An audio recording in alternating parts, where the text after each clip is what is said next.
6th of January this year, fire gutted the building behind me on the campus of the Paga Senior High School here in the Castana Canal West District. The building was an accommodation for some 100 girls of the school. Since the fire gutted the structure, providing accommodation for these girls has become a huge challenge for the school. The District Assembly, in partnership with authorities of the school, have had to make provisions for these students, whilst temporal measures are being taken by government to put the structure back in shape. I reported on how the fire destroyed the building in January, and after almost close to 6 months, nothing has been done to bring the structure or to put it back in shape. I've come here again to speak to the headmaster, and he tells me the problems are still the same. Getting accommodation for these girls is still a major challenge for the school. He tells me even though academic activities are going on smoothly, the school is putting in so much effort to ensure that nothing as far as teaching and learning, especially involving the displaced girls, is not affected. He's appealing to government and other benevolent authorities to come to the school, the aid of the school, to assist it, put the structure, which was playing a very pivotal role, back in use.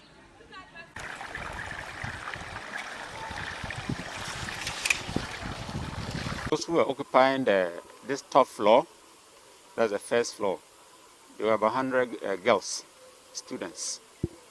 But after the fire burnt the place, we appealed to the District Assembly.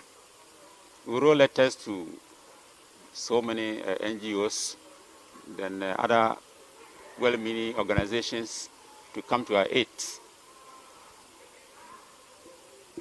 However, we haven't had any response as I talk. So what the District Assembly, the support they had for us was to come and then put liver blades and mosquito nets in one of the E-blocks, one of the open rooms.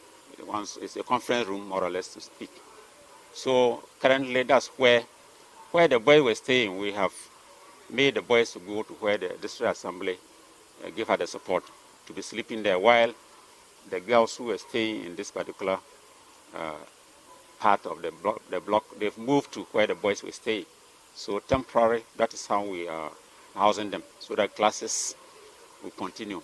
It hasn't affected teaching and learning, because hitherto to that, the students were staying in rented houses and rooms in town. That rather more, it was rather impeding to effective teaching and learning, because they had to walk 6 kilometers from town to the school here. So some will arrive either late or tired. And that also paved way for truancy. And immediately after classes, we had an initial plan of conducting remedial classes for them.